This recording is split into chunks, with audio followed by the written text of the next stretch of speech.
আসসালামু আলাইকুম। Welcome to Jessore গ্রামীণ কৃষি। আজকে আমরা জানবো কৃষকের স্বর্ণক্ষেত ধান চাষ সম্পর্কে।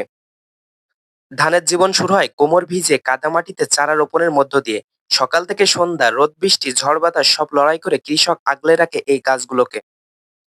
ধানে সার দেয়, সেচ দেয়, আগাছা পরিষ্কার করে। প্রতিটি ধাপে ঝরে তার ঘাম, প্রতিটি মুহূর্তে জাগে তার স্বপ্ন।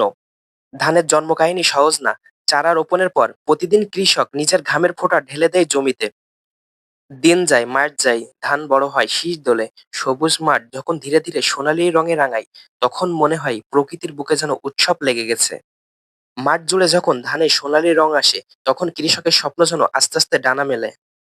আর ধান ঝাড়ার মুহূর্ত, সেই দৃশ্য এক অন্যরকম আনন্দ। কৃষকের চোখে তখন ভাসে বছরের পরিশ্রমের ফল। সেই ধান শস্যাগারে উঠলে শুধু কৃষকের ঘর ভরে না, ভরে ওঠে গোটা বাংলার ভাতের থালা।